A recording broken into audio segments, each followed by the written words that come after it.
Welcome to What the F is Going On in Latin America and the Caribbean, a popular resistance broadcast in partnership with Black Alliance for Peace, Haiti America's team, Code Pink, Council on Hemispheric Affairs, Common Frontiers, Friends of Latin America, Interreligious Task Force on Central America, Massachusetts Peace Action, and Task Force on the Americas. We broadcast every Thursday, 7:30 p.m. Eastern, right here on YouTube Live, simultaneously on 3 YouTube channels, Code Pink, Common Front, Convo Couch, and Popular Resistance. Post-broadcast recordings can be found at Apple Podcasts, Spotify, or wherever you get your podcasts. So everyone, today I'm really happy to have a personal friend and wonderful journalist from Venezuela join us. Ricardo Vaz. He is a political analyst and editor at Venezuela Analysis. He is going to be joining us live from Caracas for this episode. And before I have him join the conversation, let me give all of you a bit of background as to what we're going to be talking about in this episode. So here we go. And I will also add, I guess I should just tell you what I'm going to share with you is actually text from an article published in Venezuela Analysis this week, and I will be sure to have that link in the program notes for all of you. So here's a bit of background. Venezuela President Nicolás Maduro traveled to Brazil as part of an official visit to meet with his counterpart, Lula da Silva, where the pair discussed regional and international cooperation, including the potential entry of Venezuela into the BRICS bloc. This is the financial bloc of Brazil, Russia, India, China, and South Africa. The high-level meeting comes as part of joint efforts to strengthen their bilateral ties following the restoration of diplomatic and economic relations after years of tension under Lula's predecessor, Jair Bolsonaro, who embraced Washington's regime change plots against Maduro and backed the so-called interim government of opposition figure Juan Guaidó. Monday's bilateral meeting also focused on reactivating trade between the two countries, which fell precipitously after Bolsonaro's recognition of Guaidó, severely impacting populations on both sides of the Venezuela-Brazil border. The pair also discussed efforts to advance regional integration. Regional integration, as the audience knows, is a recurring theme throughout Latin America and the Caribbean in the last several years. So welcome, Ricardo. Wonderful to have you with us. Finally, as you said before we went live, Karen, we were wondering when Venezuela Analysis was going to come on the show. So here you are, and I'm so thankful you had time to join us. And just to, again, for the audience, Ricardo's joining us live from Caracas for this episode. So we're really pleased to have you with us. So maybe we should start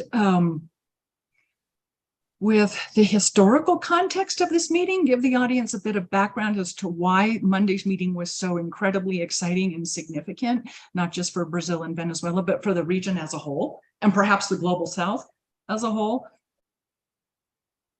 Yeah, absolutely. I mean, first of all, thanks for the invitation. We are big fans of the podcast, and we're thrilled to finally be here. We hope well, we're big fans of Venezuela Analysis. So. And also great to see. I mean, we're used to seeing each other in Caracas. I think this is the first time we do a webinar like this. Yeah, it's true.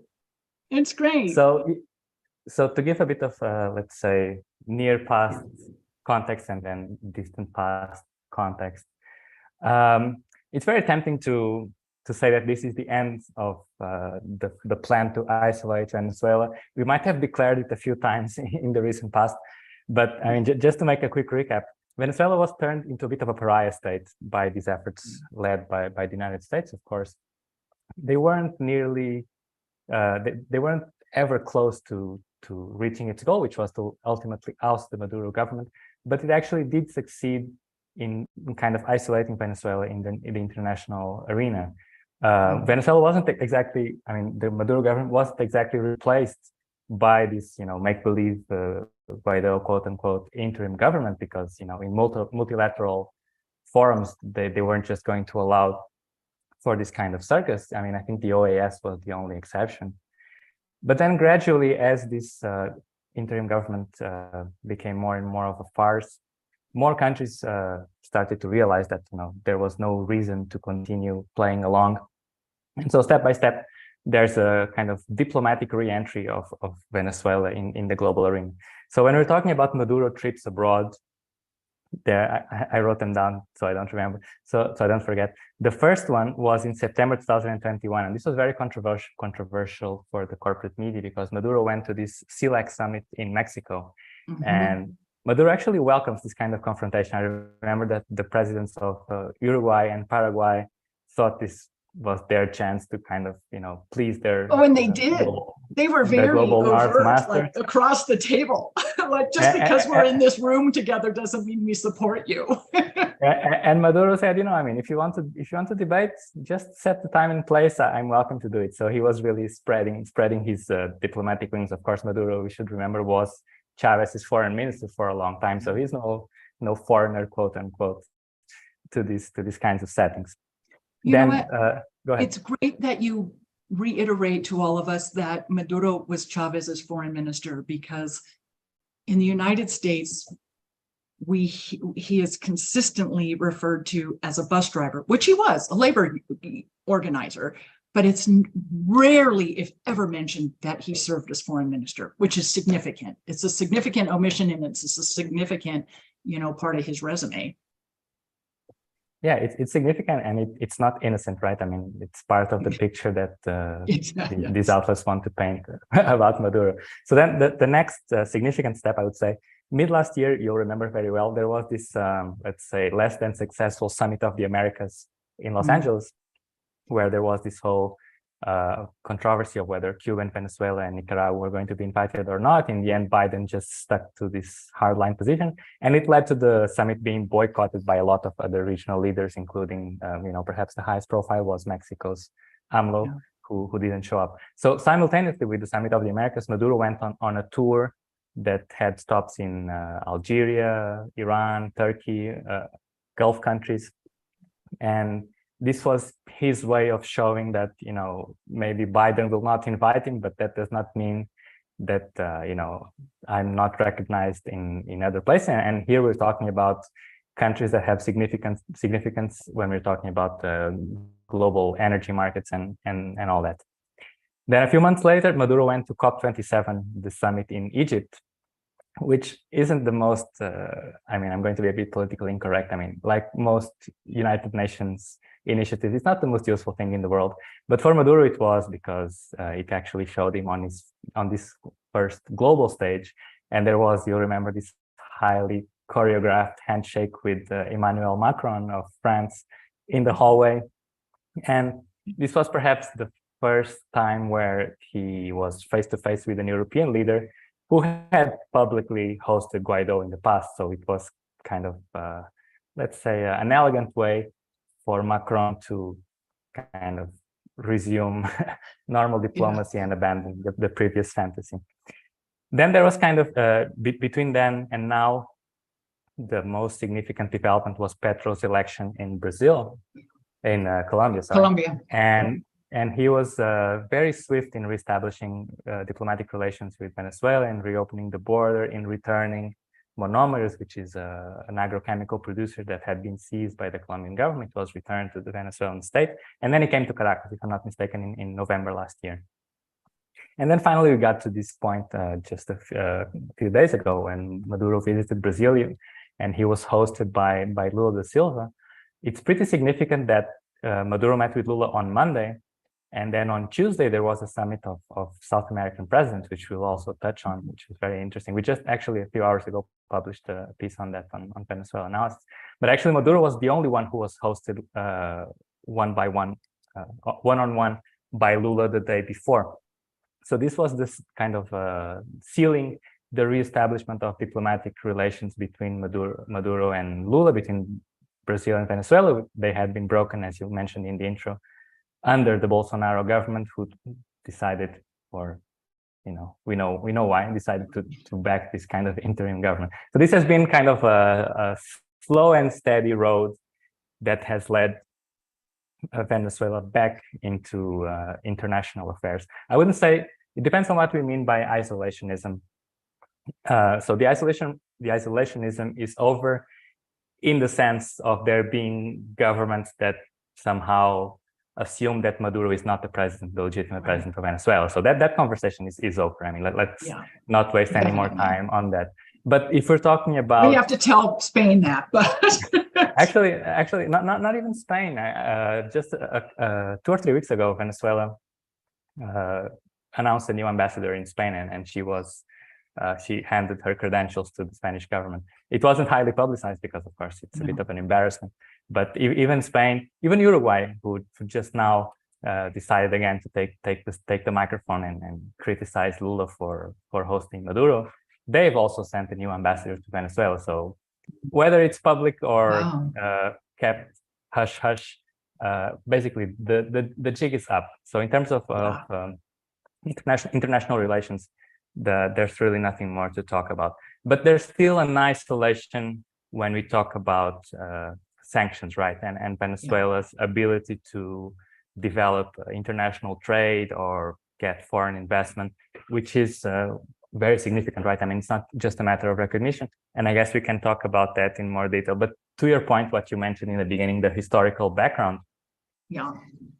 Chavez, I mean, he had many virtues, but one of them was really pushing for regional integration. And this is highly connected to his idea that this was a Bolivarian revolution and inheriting what had been the independence struggle led by Bolivar. And Bolivar was perhaps ahead of his time, envisioning a united continent that would be stronger to face what at the time wasn't as big a threat as it is now, but this empire in the United States that wasn't so consolidated at the time, but it already had some early signs.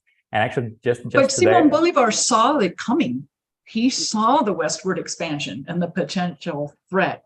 Yes, he has this very ominous quote that the United States is destined to plague Latin America in the name of liberty. Just a few hours ago, there was the first seminar of a series organized by Alba Movimientos and a number of other collectives as a campaign that's called Bolivarianism against Monroeism.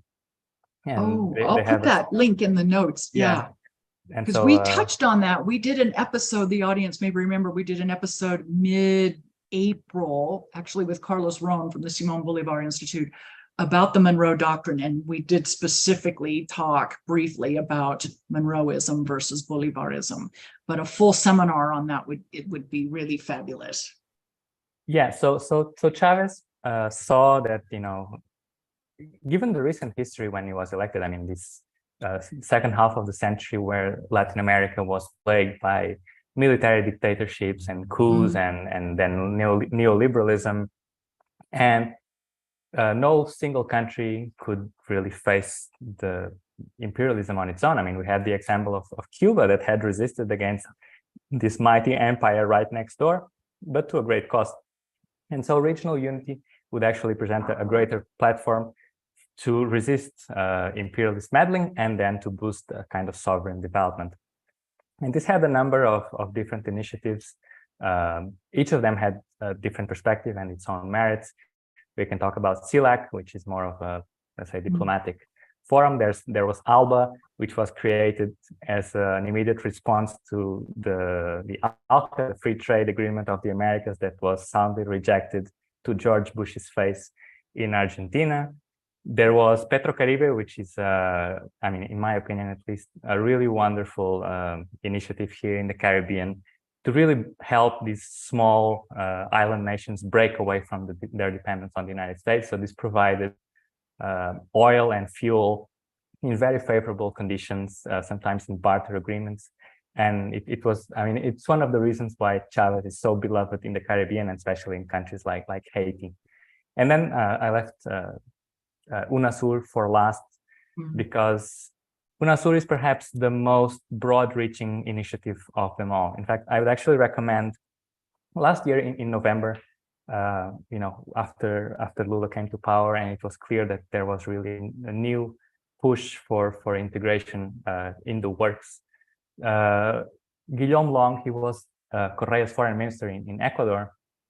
He wrote a paper on CEPR, the Center for Economic and Policy Research, arguing that relaunching UNASUR is really an important step for the region. So I would recommend that people, I can send you the link if you want to put it in the description. And there was a letter written by several former presidents and former foreign ministers, really arguing for taking up this initiative that was created in 2008, and there was a charter signed in 2011. And it was the one that had the broader reach in terms of economic, trade agreements, security, diplomacy, of course, but it also had some mechanisms that led to it becoming neutralized and then progressively dismantled. I mean, the decision-taking mechanisms were always by consensus. So as soon as this right-wing government starts to take power in the region, they just threw a spanner in the works and neutralized UNASUR, and then gradually even withdrew from UNASUR. Yeah. So now we're actually the building in Quito's actually been sold, has it not? The headquarters. Yeah, this was a very disgraceful step by the infamous Lenin Moreno, who got rid of the beautiful UNASUR headquarters in Quito. But step by step, we saw first Argentina and Brazil almost simultaneously declare their desire to, or their decision to rejoin UNASUR, and just a couple of days ago, Gustavo Petro said the same from Colombia. He also suggested changing the name. I didn't really get why he needed to make such a suggestion, but I guess it's within his rights. So after Lula met with Maduro, just to finish, and I'll hand the word back to you, there was a summit of these presidents in Brasilia. And what I liked about it is that it wasn't just this kind of open-ended statements that we see all the time when there are these international meetings. So Lula was very clear and said, we need a new roadmap for integration in the next 120 days, so 4 months. Yeah. And this actually suggests that something is already in the works, and it's going to be brought forward by the different countries' foreign ministers. And hopefully in the near future, we'll see what it's all about. But I would actually highlight a couple of things that Lula and the other presidents said in terms of, putting integration above ideological differences. Mm-hmm. I think this is quite interesting because, we all have our political leanings. Some are more socialist and some are less socialist. But even for governments in the center right, as long as they are not just, plain US surrogates, they will recognize that it's in their benefit to have strong regional ties. So creating trade mechanisms, for example, that are not so easily dismantled is to everyone's benefit. So I guess one of the triumphs of this meeting was actually getting everyone on the same page to do so.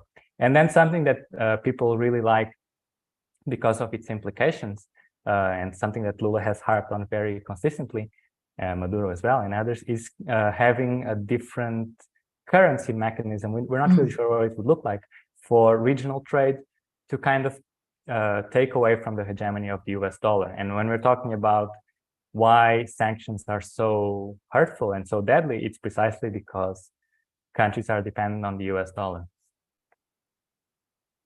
Yeah, it's been weaponized. The US dollar's been weaponized, and that, I think most of the audience knows this, but once you're locked out of trading or changing your domestic currency into US dollars to change globally, to trade globally, there's not much that you can do. And you're also shut out of the SWIFT banking system, which is the overnight exchange system. It's how banks move money around at the close of business. And so those two things alone, and then and then it just gets more and more strict and more expansive, the sanctions regime. But the dollar as the global currency, as the dominant global currency, has been turned into a weapon of warfare. And the Cubans know that more than anyone. The Iranians, Venezuela, Nicaragua now too, and about 30 other countries on the planet. Yeah, indeed. When we talk about the sanctions, I'll focus on Venezuela, which is the case I'm more familiar with. When we talk about how the sanctions have worked, They have to work on different levels, but one of them is what you were just saying, you know, blocking the country from accessing this usual hegemonic trade mechanisms, the SWIFT system and so on. And so then it becomes a nightmare to do even the simplest things. So, you know, let's say the Ministry of Health wants to import vaccines, and even if it has the money, then it's a problem. It has to triangulate with some other bank. This bank may just decide that doesn't want the risk and you know, freeze the payment for 3 months, and then Venezuela doesn't get the vaccines, doesn't get the money back. It actually happened. I'm not making this up. Yes. It happened with the COVID-19. We've talked about this vaccine. on this program. It with happened. Ivan Hugh, actually, when he was in Europe, before he became foreign minister. Well, he knew what was up. It also happened with insulin shipments and all sorts of things, food shipments as well. So it makes this kind of current, you know, daily trading activities much more difficult. And then once you impose primary sanctions directly, so saying, you know, every U.S. agent who deals with a Venezuela state oil company or any other state entity will be face punishment, will have its assets frozen in the U.S.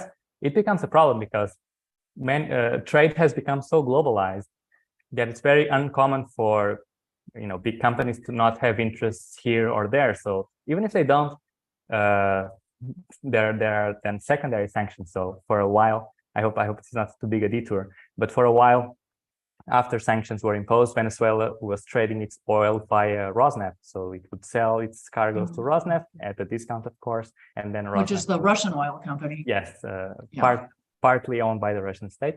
And then Rosneft would resell the cargoes on the global market. And then the US Treasury Department imposed secondary sanctions against Rosneft, which had to pull out, and it became much more difficult. So it forces the Venezuelan state to find this network of private intermediaries. This, of course, creates avenues for, I'm not justifying, but it creates avenues for corruption. We just recently saw a corruption scandal unveiled in the oil industry. So it hurts Venezuela in a myriad of ways. And so having different... Well, it just makes trade so much more expensive. Precisely. Just the added expense alone. Exactly. So, you know, Venezuela, if it wants to sell an oil cargo to China, you know, here are two non-US agents, and you have all these mechanisms that stop them from trading directly with each other. So Venezuela has to sell to an intermediary, then has to do a ship-to-ship transfer, relabel the oil in Malaysia, and then it finally gets to China. So a barrel that would be sold for, I don't know, $100, Venezuela ends up getting $40 on the barrel, or even having to do some kind of barter agreement that will yield even less, because, I mean, you might get the money for the oil, but then you cannot use it to import food, so you might as well do it directly. It's kind of a straitjacket on the Venezuelan economy that has left very little room for maneuver for the Maduro government. You know, it's not to say that I'm not justifying everything that is done, but this is the reality. This is the scenario in which it has to operate. So having alternative trade mechanisms, trading ecosystems, will be to the benefit not just of sanctioned countries and even private companies in sanctioned countries, but also to other countries, so that they can operate without this looming threat that they are going to be targeted for dealing with someone who has been blacklisted. I mean, the US has basically committed what it was trying to solve. It's actually done the inverse. It's forcing people, Latin America specifically, to find an alternative to the US banking system, to the US dollar. And so with this meeting, these two meetings, Monday and Tuesday, I mean, earlier in the year, there was a meeting between Argentina and Brazil, and they had talked about creating their own currency to trade with each other. So is this an expansion of that conversation to create a regional currency, or in addition to? Yeah, I think it's more like they are parallel plans. So I don't think it makes sense for Brazil and Argentina to wait for kind of continental setup before setting up their own, because they trade a lot with each other. And Argentina has, let's say, its own fair share of economic difficulties, and there's a big strain on its foreign reserves. They have the weight of this disastrous loan from the IMF So that the prior president took. Yes, talk about leaving an unhelpful present for the Fernandez government, and the Fernandez government has not really found a way to deal with it. So, having a way to deal with Brazil, which I'm guessing it's, if not the largest, one of its largest trading partners, in a way that does not put a strain on its foreign reserves, will be to Argentina's benefit. So I expect that to actually move more quickly than something. I mean, of course, then once you have that infrastructure, you can try to expand it. Exactly. To the continent. It'd be like the prototype. Exactly, like the rest. you have a model that you can then expand. There was another meeting, I think shortly after that Brazil-Argentina meeting, which was between Brazil and China, and they also floated the possibility of trading, not necessarily in a new currency, but in their own currency. So that it probably means exchanging some part of their respective foreign reserves, and then trade directly in Chinese yuan and Brazilian real. So skipping the dollar, US dollar interchange. Skipping the imperialist middleman. So it's I mean, and we're just talking about Latin America, but in other regions of the world, in the Middle East, for example, when we talk about the energy markets, Saudi Arabia, which is a big oil exporter to China as well, there have been discussions of moving away from the US dollar, which have been setting off all sorts of alarm bells in Washington, D.C. And to the other point about Venezuela joining the BRICS alliance, I don't see it as a kind of an imminent scenario, but we should understand what it means. It's of course a very important diplomatic setup, diplomatic forum, as if we understand as a counterweight to the G7, US and Europe dominated. But perhaps the most significant asset, which is very attractive to countries like Venezuela, is that the BRICS are going to have their own development bank. And we were just talking about the delicate state of the Venezuelan economy, and having access to financial, credit mechanisms outside of the, let's say, US-dominated financial system, and not even the IMF. I mean, we're talking about the Inter-American Development Bank and stuff like that. All of that is very heavily under the influence of Washington. So having a different source of financing that will allow, again, the government to plan a bit longer term, because right now it's kind of in a permanent emergency mode. How do we pay next month's wages? How do we get this next cargo exported? So having some breathing room to, again, address significant infrastructure issues, plan more in the long term, restart credit for agricultural producers, stuff like that. That's the allure of joining the BRICS, beyond giving away to this kind of multipolarity effort. But it's a strong message to the quote unquote international community, the West, that there's so many countries now, particularly in the global South, that are interested in joining BRICS and publicly saying that in the international press. And that alone is creating a narrative, a really strong one. And so now to have Maduro mention the same earlier in the week, it's like, well, it's one more, Not only did he mention it, but he was also, Lula was, expressed his favorable opinion in that regard. And I think it goes to show kind of a clash between development models. When we talk about the US influence in the world and the alternatives, and of course the biggest one is the Chinese one. China has investments and cooperation agreements all around the world. I'm not going to romanticize what Chinese investment means. Of course, it also has its issues, but it does not cause the kind of political strain and the political blackmail that we usually associate with the IMF and the World Bank when we talk about countries in the global South, in Latin America or in Africa. So in that regard, it shouldn't really be a surprise that countries want to look for the most favorable, development, cooperation, what have you, trade mechanisms that they can access. And it's clear that this will be outside the sphere of influence of the US and to a lesser extent, the European Union. What perhaps this tells us on a more global context is that there's a real reduction of the projection of US power worldwide.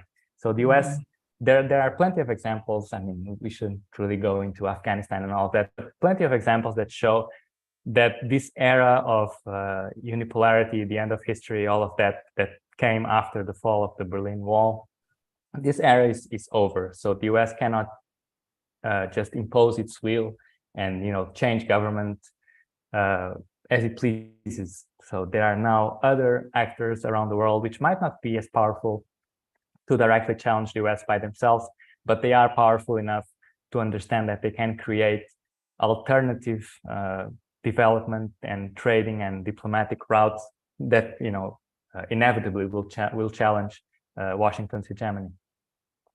Well, this is really to me, I think that's key, and this is one of the things that's so important, I think, as we watch this integration of Latin America and the Caribbean become more articulated and seeing it actually unfold. It's like as each nation steps up and says, here's what we want, here's the national sovereignty we want to protect, the natural resource sovereignty we want to protect, we want our own economic model. As each one stands up, more stand up. I mean, you can just see there really is this strength being created among the nations of Latin America and the Caribbean. I know, we did an episode on the CELAC summit from September of 2021 here in Mexico City.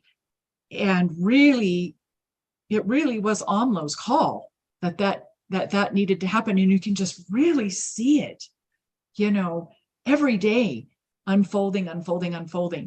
And it's very, it's encouraging. And of course, other people will say, well, yes, but this is also when the US becomes the most aggressive, when Latin America starts liberating itself.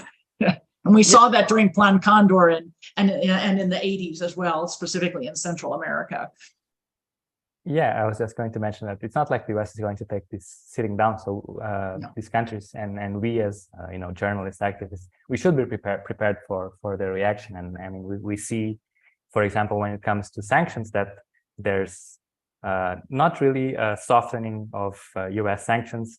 Rather, the US is seeing how it can continue to use these weapons to kind of blackmail not just the Venezuelan government, but also Cuba, Nicaragua, and even third parties. So when we talk about the advantages of integration, I remember that in late 2020, Venezuela struck an oil for food agreement with a couple of Mexican companies. Yeah. And then these were targeted by Washington, and this swap deal had to be nixed. But as you create this kind of stronger ecosystem for trading in the continent, I mean, one of the things that Maduro mentioned was reactivating. There's the biggest source of Venezuelan energy, which is the Guri Dam, is very close to the border with Brazil. And it used to supply electricity to Roraima, which is the northernmost state of Brazil along the border with Venezuela. And Maduro mentioned, a lot of people don't know that Venezuela provides electricity to that part of Brazil. And actually, Venezuela's electricity struggles have also meant electricity struggles in this province of Brazil, which is in the Amazon and very hard to reach and to do significant infrastructure work. So Maduro said, if Brazil, as either its government or private actors are ready to bring the investment, we can reactivate this electricity supply to Roraima.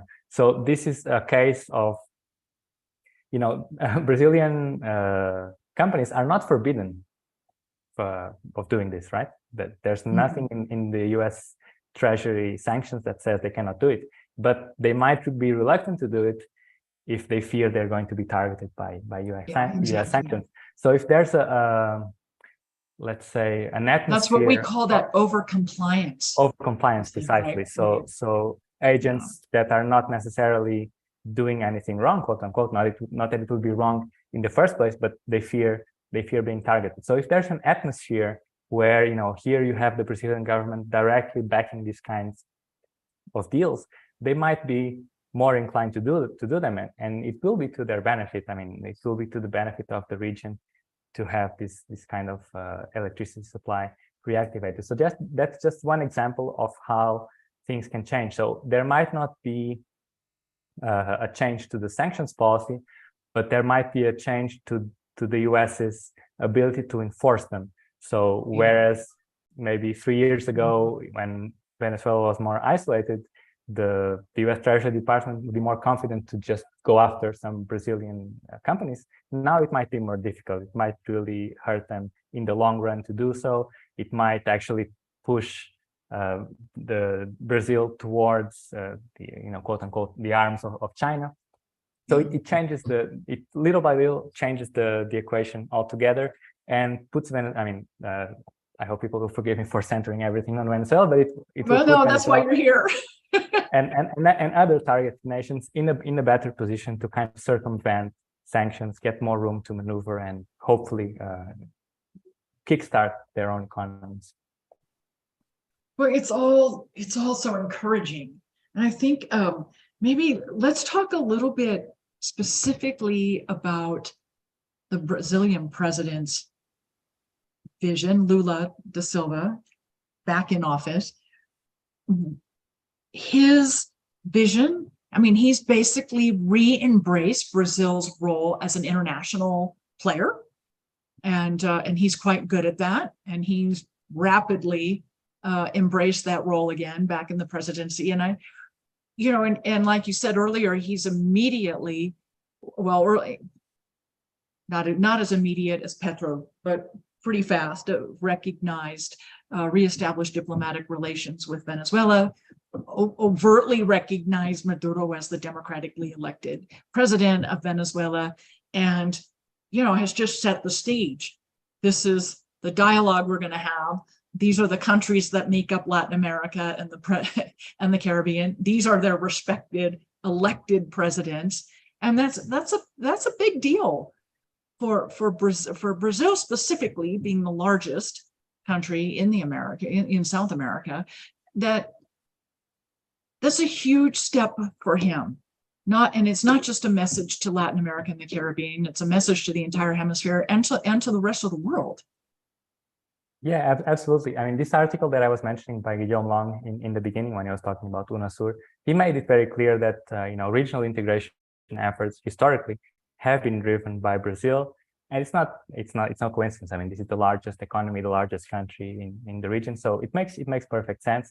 And as you were saying, it's actually very encouraging to see Lula embrace that role and actually waste no time. I mean, he just got into office. It was like immediately.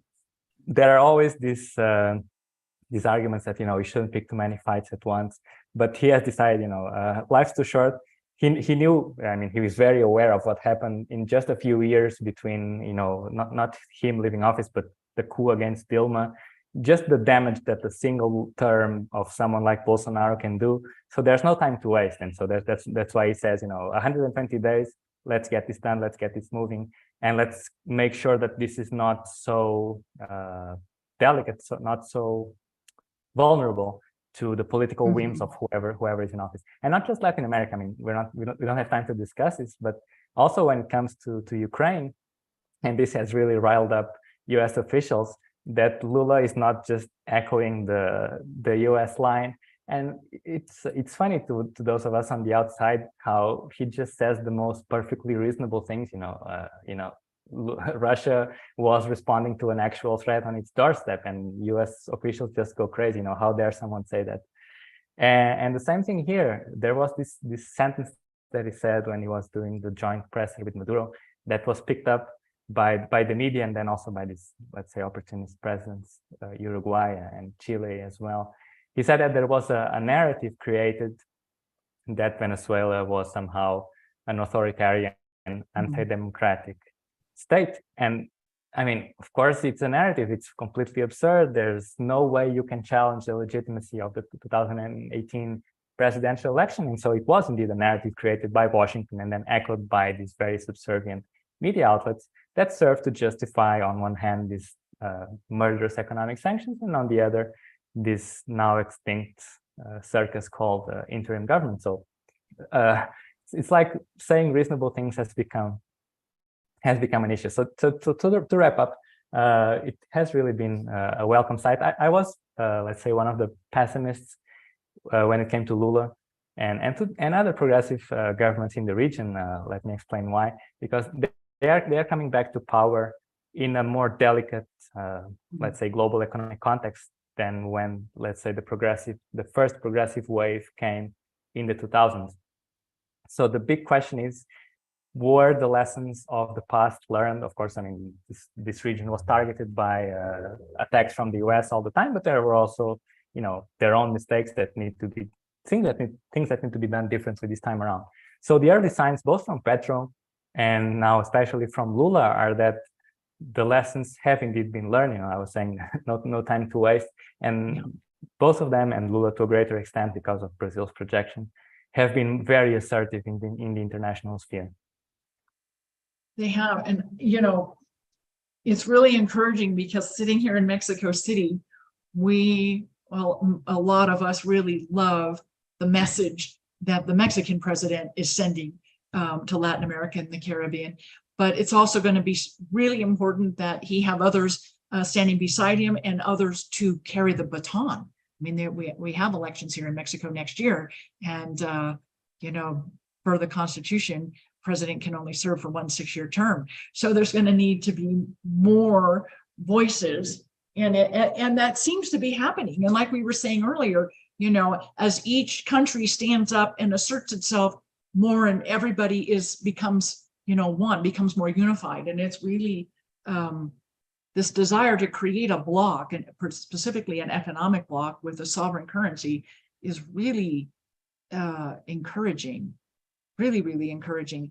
And I think it's also important, as you said earlier, that there is a tendency to say among the diversity of leaders in Latin America and the Caribbean that the domestic affairs are to each country, its elected government and its citizens, and everybody has to kind of step out of that and work together on the external, on the foreign policy, the trade, and the economic issues. And I don't think I've ever seen that in my lifetime in the region. It's really exciting. Indeed. I mean, I think in the end, they are not separate issues when we're talking about, for example, the economic aspect. Because if a country is just by itself, it will trade in, let's say, very unfavorable conditions with a partner like the United States or the European Union or even China.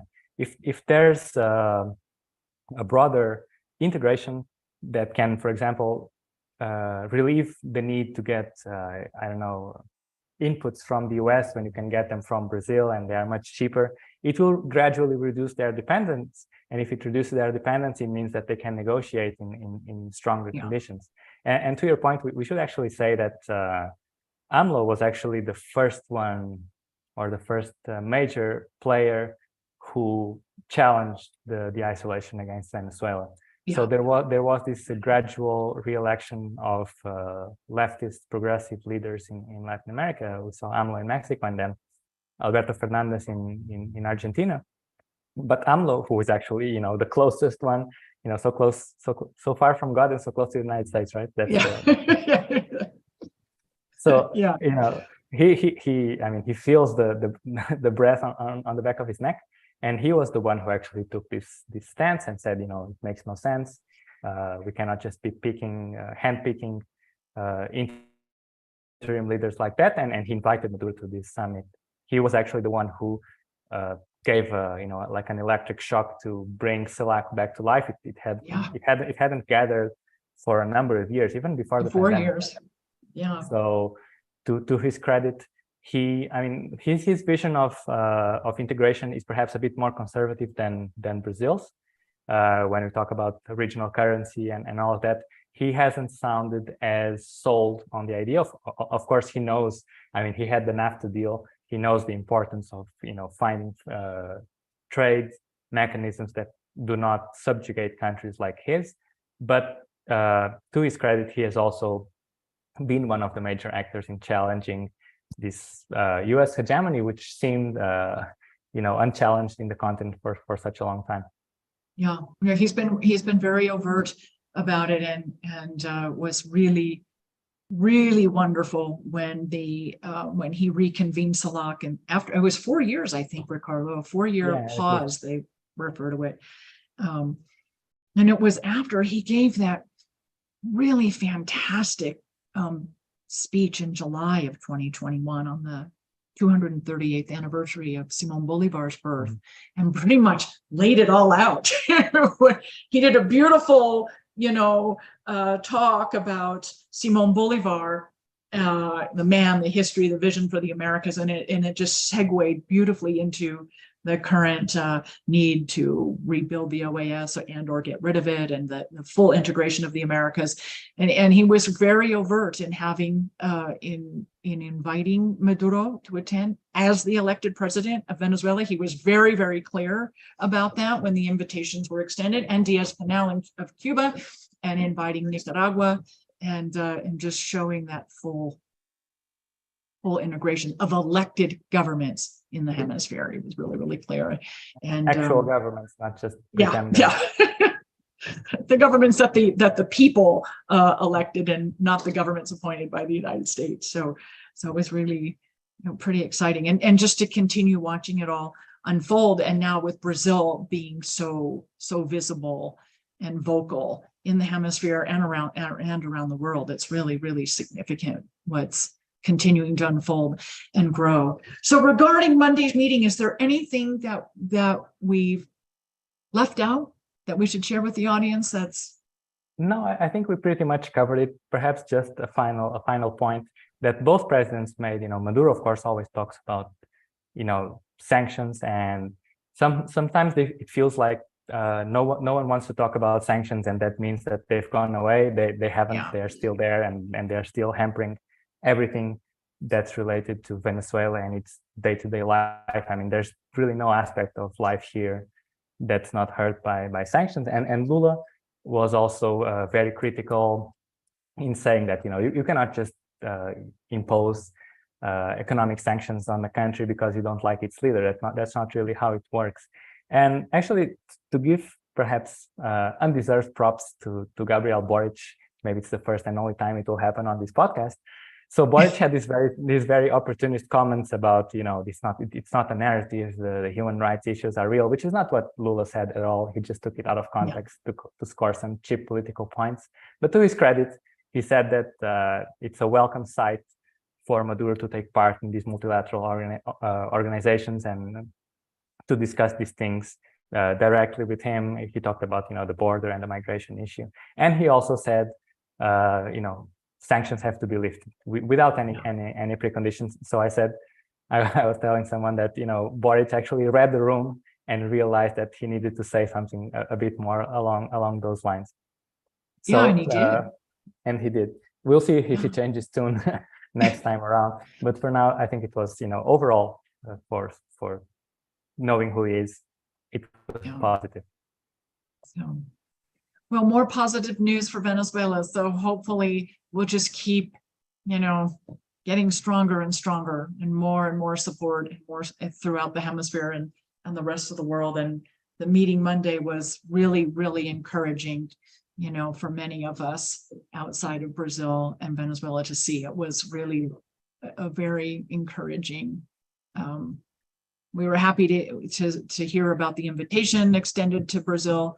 Extended from Brazil to Venezuela, and then to see it actually become a reality. It was a really, really significant news event for the hemisphere. So thank you, Ricardo. Is there anything that we should say in closing?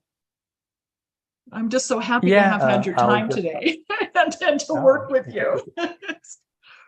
It was my pleasure. I'll actually take the opportunity to plug in some Venezuela analysis content. Do please. We actually have a sanctions booklet in the works. So we have produced a lot of content on sanctions, their consequences, how they work, the media coverage around them, and also perhaps what's most dear to us is, the efforts by grassroots, the popular organizations, to fight back, to take matters into their own hands and to construct socialism from the ground up. So it will be a booklet that we'll hope will be available in a month or two, that will have lots of great content on sanctions that we hope will be useful for solidarity movements. And also, if we're talking about the regional integration, we have an infographic called Bolivarianism against Monroeism. I think someone stole our name for this campaign. And I would encourage people to, we actually need to update because we have the member countries and we need to add Brazil and Argentina. So that's one of several infographics we have been producing in recent times. We have some great graphic designers working with us. So not just that, we also have infographics on the economy, on sanctions, on the Venezuelan communes. So that's something that we also encourage. I think it's a useful way to have kind of a neat and compact content that can be easily spread on social media and other So channels. where can we find those infographics? There on, if you go to our website and you look at the section that's called images, you'll see the list of infographics there. The latest one was on Citgo, which is a very important asset that's actually facing some very important threats right now. And this infographic actually retells the story of how a deadly combination of sanctions and collusion from the Venezuelan opposition has led to this, imminent danger. So I will, for the audience, in the program notes are social media links for Ricardo and for Venezuela Analysis and the Venezuela Analysis website, so that you can go straight there and look under images for these infographics. And then also I've included in the program notes the article on this meeting earlier this week between Venezuela and Brazil. The article was actually written by Jose Luis Granados, who is a reporter for Venezuela Analysis, and Ricardo is an editor, so in Caracas. So very happy to have you with us this evening. And Ricardo, we'll have to have you come back when your sanctions booklet is published. And definitely, I would be delighted. Okay, that would be fabulous. So let's stay in touch about that, and we can promote the booklet and do an educational broadcast as well. It'd be really great. So thank you again. For the audience, you should just know that Ricardo is a personal friend, and I have not worked with him since we last saw each other in Venezuela. So it was really a pleasure that you could join us for this episode, Ricardo, and I hope to see you in Venezuela soon. So yeah, pleasure was all mine. Great to see you, Terry. Let me just remind the audience that you've been watching What the F is Going On in Latin America and the Caribbean. We broadcast on YouTube live every Thursday, 7:30 p.m. Eastern.